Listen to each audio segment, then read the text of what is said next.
ಧಾರ್ಮಿಕ ಸಂಸ್ಥೆಯ ಜಮೀನನ್ನು ಯಾವುದೇ ಒಬ್ಬ ಖಾಸಗಿ ವ್ಯಕ್ತಿ 20-30 ವರ್ಷ ಅನುಭವಿಸಿದ್ರೆ ಏನಾಗುತ್ತೆ? ಅನುಭವಿಸಿದ್ರೆ ಅವರಿಗೆ ಹಕ್ಕಿದೆ. ಯಾರಿಗೆ ನಾನು ಸ್ವಾಧೀನದಲ್ಲಿ ಇದ್ದೀನಿ ಅಂತ ಹೇಳಿ ಆ ಹಕ್ಕು ಇಲ್ಲಿ ವಕ್ಫ್ ಅಮೆಂಡ್ಮೆಂಟ್ ಅಲ್ಲಿ ಇದು ವಕ್ಫಾಸ್ತಿಯಲ್ಲಿ ಇಷ್ಟ ತನಕ ಅವನಿಗೆ ಅನ್ವಯ ಆಗ್ತಾ ಇರಲಿಲ್ಲ. ಅದು ಮಾತ್ರ ಅಲ್ಲ, ಹಿಂದೂ ಎಂಡೋಮೆಂಟ್ ಬಿಲ್ಲಲ್ಲೂ ಇಲ್ಲ, ಯಾವುದೇ ಧಾರ್ಮಿಕ ಸಂಸ್ಥೆಗಳಿಗೂ ಇಲ್ಲ ಭಾರತದಲ್ಲಿ. ಬಟ್ ಇಲ್ಲಿ ಕೊಟ್ಟಿದ್ದಾರೆ. ಒಬ್ಬ ಹಿಂದೂ ಸಹೋದರ ಇನ್ಯಾವುದೋ ಧರ್ಮದಿಂದ ಹಿಂದೂ ಕನ್ವರ್ಟ್ ಆದ ಅಂತ ಅನ್ಕೊಳ್ಳಿ.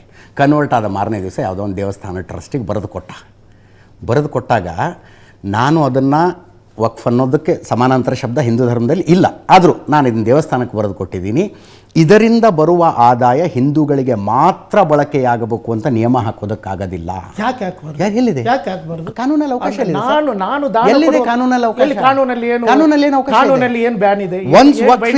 ಒನ್ಸ್ ವಕ್ಫ್ ಈಸ್ ಆಲ್ವೇಸ್ ವಕ್ಫ್ ಅಂತ ಸುಪ್ರೀಂ ಕೋರ್ಟ್ ಹೇಳುತ್ತೆ. ಹೌದು, ಒನ್ಸ್ ಹಿಂದೂ ದೇವಸ್ಥಾನಕ್ಕೆ ಕೊಟ್ಟಿರೋದು ಸದಾಕಾಲ ಹಿಂದೂ ದೇವಸ್ಥಾನ.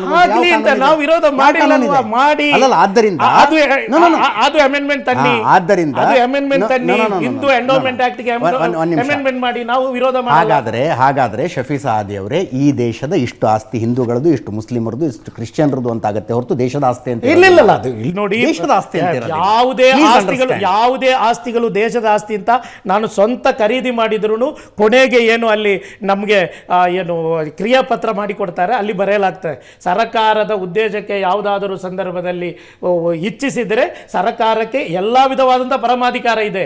ಅದು ವಕ್ಫಾಸ್ತಿ ಅಥವಾ ಹಿಂದೂ ಆಸ್ತಿ ಸ್ವಂತ ಆಸ್ತಿಗೇನೆ ಇದೆ.